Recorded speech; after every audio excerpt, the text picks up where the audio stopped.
Football विश्व cup के मैदान में रोशनी अचानक बंद हो गई और मैदान के केंद्र में एक कृत्रिम वर्महोल दिखाई दिया।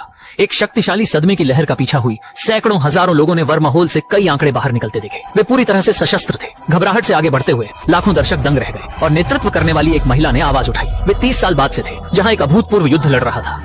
दुश्मन मनुष्य नहीं है बल्कि एक विदेशी प्राणी है। मानव जाति पीछे हट रही है। मूल 7 अरब की आबादी अब 500,000 से भी कम है। क्या मानव सभ्यता पूरी तरह से गायब होने में ज्यादा समय नहीं लगेगा? यह समय यात्रा समर्थन के लिए कहने के लिए आई थी और यह लाइव प्रसारण दुनिया भर में भी फैल गया था। पूरी दुनिया हैरान रह गई। देश पहले की तरह एकजुट हो गए। भविष्य के मानव समय के माध्यम से मशीनें सैनिकों के बैचों को भविष्य में भेजेंगी। युद्ध क्षेत्र, व्यवसाय या उम्र की परवाह किए बिना जब तक आपके अंग स्वस्थ हैं, आपको भर्ती पाठ संदेश प्राप्त होंगे। हर सेवा चक्र 7 दिन का होता है और समय पूरा होते ही वापस भेज दिया जाता है। हालांकि केवल कुछ ही लौट पाते हैं। जब नायक दशान छात्रों को पढ़ा रहा था तभी उसके फोन पर भर्ती का एक मैसेज आया। शारीरिक जांच केंद्र पहुंचने के बाद उसने पहले अपने कपड़े उतार दिए और फिर उपकरण में अपने हाथ डाल दिए। सभी डेटा सामने आया जिससे पता चला कि उसका केवल 7 साल का जीवन शेष है, जो उसे भर्ती मानदंडों के अनुरूप बनाता है और उसकी अगले 30 वर्षों की दिशा को प्रभावित नहीं करता।